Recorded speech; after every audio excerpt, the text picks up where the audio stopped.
Assalamualaikum warahmatullahi wabarakatuh. Selamat pagi anak-anak. Semoga ya semuanya dalam keadaan sehat, ya tidak kurang suatu apapun, sehingga bisa mengikuti pembelajaran daring ya pada kali ini. Dan saya harapkan anak-anakku semuanya menyiapkan pulpen, kemudian menyiapkan kertas ataupun buku ya, nanti yang digunakan untuk mencoret-coret atau mungkin latihan dalam kegiatan kali ini, yaitu cara membaca mikrometerskop. Kenapa ini saya sampaikan melalui video, tidak saya suruh hanya pakai modul? Karena cara membaca itu kalau kita hanya membaca atau melihat modul ya ataupun buku, maka terkadang kita kesulitan. Ya, karena tidak dijelaskan tahap demi tahap, ya, sehingga bingung. Ya, efeknya seperti itu. Kalau kita bingung, nah akhirnya untuk kedepannya dalam pengukuran yang berkaitan dengan panjang, kita juga akan mengalami kesulitan. Baik anak-anakku semuanya, terus saja kita teruskan ya. Sebelum saya membahas tentang cara membaca mikrometerskop, mungkin masih ingatkah? Ya. Mikrometerskop itu termasuk alat ukur apa? Ada yang mau menjawab? Silakan dijawab di komentar di bawah. Ya, coba ya, silakan dijawab. Termasuk alat ukur apa? Iya, panjang ya, termasuk alat ukur panjang. Ya. Sekarang kita coba. Ya, saya tanya lagi sekarang coba. Masihkah ingat? Ya, berapakah ketelitian jangka sorong? Sebelum kita bahas mikrometerskop, ada yang tahu nggak ketelitian jangka sorong? Iya, yang betul ya. Berapa? 0,01 cm. Betul. Ya, sekarang mikrometerskop berapa? Ya, katanya mikrometerskop ini adalah lebih teliti dibanding dengan jangka sorong. Nah, berapa? Ada yang mau menjawab? Silahkan, boleh di komentar di bawah, boleh ya, agar kita lebih interaktif ya, begitu. Yaitu 0,01 mm ya. Ya, 0,01 mm. Jadi 1 mili dibagi 100, jadi 0,01 mm. Ya, gitu. Jadi 1 cm dibagi 100 ya. Jadi tadi 0,01 mm. Oke. Kita sepakat ya, jadi untuk mikrometerskop tolong dicatat ketelitiannya 0,01 mm. Baik anak-anakku semuanya, untuk berikutnya akan saya jelaskan ya bagian-bagian daripada mikrometerskop. Nah, di sini anak-anakku semuanya, yang sebelah kiri ya kita lihat ini ada rahang tetap. Ada rahang tetap ya di situ.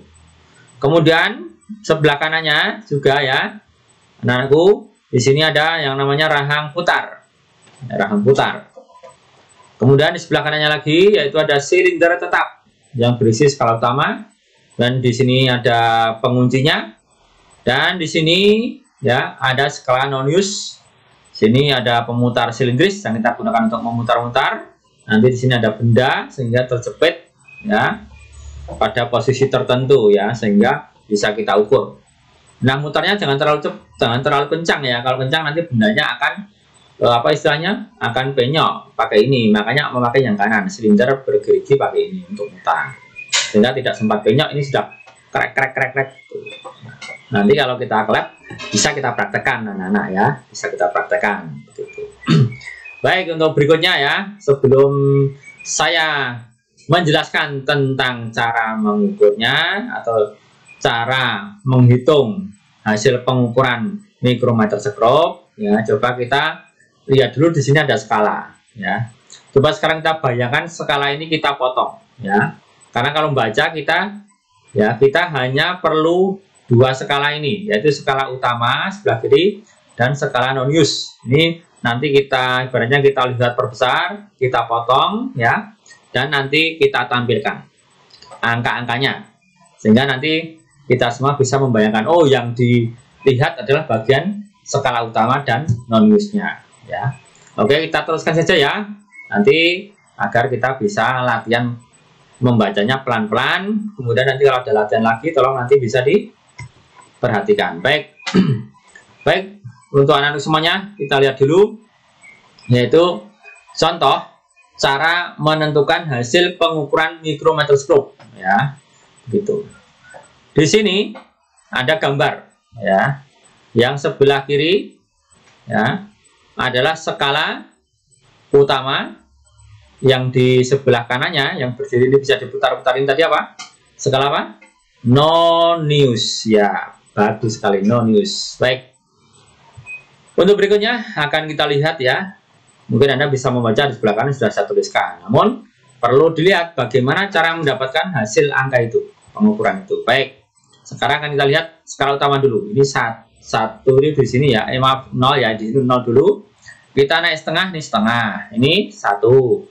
Kanan 1,5, sini 2, ini 2,5, ini 3, 3,5, ini 4, 4,5, 5. 5 lebih belum sampai setengah. Ya, 5 ya. Sehingga cara membacanya sebelah kanan ini kita tulis skala utamanya terbaca yaitu 5 mm. Begitu ya. Kita tambahkan, ya, ditambahkan. Di sini kita lihat pada sumbu. Sumbu di sini yang horizontal ini, ya, lurus dengan angka 35. Ya, lurus dengan angka 35. Sehingga kita tambahkan yaitu skala utama. Skala utama ini kita tambah dengan skala Nonius, yaitu 35 dikalikan 0,01 mm. Kenapa dikalikan 0,01 mm? Karena ketelitiannya jangka sorong itu adalah 0,01 mm. Paham ya anak-anakku? Gitu. Sehingga kita tulis lagi 5 ditambah, ya, perkalian tadi 35 kali 0,01 mili, ketemunya 0,35 mm. Sehingga didapatkan yaitu 5,35 mm. Ya, begitu caranya mengukur, ya, benda, ya, menggunakan mikrometer skrup yang punya ketelitian 0,01 mm. Dengan alat ini, ya, maka kita semuanya bisa mengukur, istilahnya itu benda-benda, ya, yang kecil. Sampai kertas pun bisa diukur dengan ketebalannya. Baik, anak-anak semuanya, silahkan dicatat dulu, ya, sambil saya terangkan sedikit demi sedikit. Ini ada contoh cara menentukan hasil pengukuran.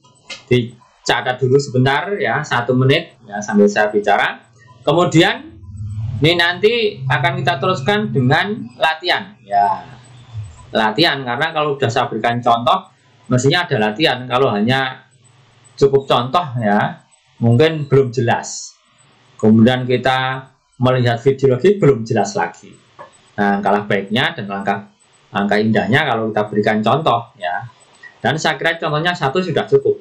Ya, mestinya dengan angka-angkanya yang berbeda, ya, agar nanti anak-anak bisa lebih memahami. Baik, sudah ya anak-anak, sudah dicatat, ya, sudah diingat, sudah jelas, ya. Kita akan teruskan yaitu dengan latihan, ya. Kita masuk bagian latihan sekarang. Nanti tolong dipahami, ya. Baik, ini ada latihan. Ayo latihan membaca mikrometer skrup agar lebih paham, ya, gitu. Ini mestinya berbeda, ya. Ada sedikit perbedaan dengan yang saya berikan pada waktu pertama tadi, ya. Gitu. Ini soalnya agak sedikit berbeda. Semoga kita bisa lebih tertantang. Ya, beda, ya. Bedanya di mana nanti kita lihat, ya. Baik, anak-anak semuanya, ya. Kita lihat dan kita ingat, ya. Itu sudah saya tuliskan. Hasil pengukuran sama dengan, ya, skala utama ditambah dengan skala Nonius. Ya. Jadi hasil pengukurannya adalah skala utama ditambah dengan skala Nonius. Ingat. Nanti pada skala Noniusnya itu angkanya harus dikalikan dengan 0,01 mm. Baik. Oke, kita mulai, ya. Kita coba.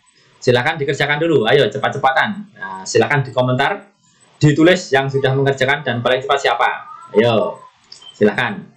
Saya tunggu, saya kasih waktu 1 menit untuk mengerjakan dan untuk konsentrasi. Nah, ya, ini semoga semua semangat bisa mengerjakan. Sekali lagi tulis di komentar ya anak-anak, tulis di komentar dan tolong dituliskan satuannya, tidak hanya angkanya saja ya. Ingat, satuannya adalah milimeter ya. Sekali lagi apa? Milimeter. Baik.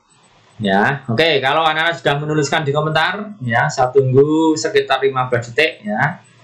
Nah, nanti akan saya bahas detail ya. Kita mulai dari skala utama, kemudian nanti ke skala non-use-nya ya, kita jumlahkan bersama-sama sehingga kita sepakat ya bisa memahami mikrometroskop ini walaupun kita tidak ke laboratorium gitu, ya. Oke, baik anak-anak semuanya, kita bahas ya karena waktunya sudah mepet ya. Semoga nanti bisa lebih jelas. Baik, ini ada angka 0 anak-anak semuanya. Ini ada angka 1 ya pada skala utama ini. Ada angka 1 ya ini setengah, jadi 1,5, di sini 2, 2,5. Ini 3, 3,5, 4, 4,5. Ya, ini perbedaannya yang pertama dengan ini ada di sini ya. Ini ada angka 4. Ya, di sini setengah sehingga 4,5. Ya. Oke, 4,5 ya. Berarti nanti kita tuliskan adalah skala utama ini adalah 4,5. Itu. Kalau di sini coba yang sejajar atau yang sama dengan ini sumbu di sini adalah angka berapa nih? Kalau ini sudah 5 sana 40 kan naik, berarti ini juga naik 40, setelah 40 tambah 1 strike, jadinya adalah 41 ya, 41. Oke ya, 4,5 ya tadi ya. Yang utama kita tambah dengan 41, jangan lupa dikalikan dengan 0,01 ya, di sini kan begitu. Sudah sama anak-anak, hasilnya begini 4,5 mili. Nah, sekarang kita teruskan lagi. 4,5 kita tambahkan dengan ini perkaliannya 0,01 kalikan 41, ketemunya adalah 0,41 ya milimeter ya, begitu. Kemudian kalau kita jumlahkan ya, coba mari kita jumlahkan bersama-sama. Berapa? 4,5 mm ditambahkan dengan 0,41 mm. Ayo cepat-cepatan ini ya. Ayo silahkan kalau belum dihitung ya. Bagi yang belum menghitung ya, tadi belum selesai, silahkan diselesaikan. Bagi yang sudah selesai, maksudnya ini tinggal nunggu jawaban. Berapa sih jawabannya ya? Gitu. Berapa sih jawabannya sebenarnya angka ini? Ayo tebak-tebakan, nanti siapa yang benar ya pasti akan bangga. Wah, saya menjawab dengan benar. Baik anak-anak semuanya, sudah ketemu ya? Kita lihat berapa sebenarnya angkanya. Iya, ketemunya adalah hasil pengukuran dengan mikrometroskop adalah 4,91 mm. Nah, saya ucapkan selamat bagi anak-anak semuanya yang bisa mengerjakan ya dengan benar, termasuk menuliskan satuannya pada angka belakang ini ya. Ada angka belakang yaitu milimeter. Saya ucapkan selamat ya, semoga kalian sukses ya. Bagi yang belum benar juga saya ucapkan semoga tetap semangat ya, walaupun salah, tapi salah jangan takut ya, karena kalau kita takut salah nanti tidak akan bisa ya. Jadi walaupun salah tetap semangat ya. Besok kalau ada pertanyaan dijawab lagi. Kalau saya istilahnya memberikan video-video atau tutorial ya tentang pembelajaran IPA ya, tolong disimak ya. Semoga semuanya nanti semakin lama walaupun tidak bisa akan semakin bisa mengerjakan. Dan harapan saya sekali lagi ya, tetap semangat walaupun kita dalam keadaan pandemi, tetap menjaga protokol kesehatan ya, dan jangan lupa pakai masker ya. Baik anak-anak semuanya ya, mungkin tidak banyak yang perlu saya sampaikan ya. Atas perhatiannya, kita bertemu kembali di lain kesempatan. Semoga kita dapat dipertemukan kembali ya, dan ilmu ini bisa bermanfaat. Billahi taufiq wal hidayah. Assalamualaikum warahmatullahi wabarakatuh.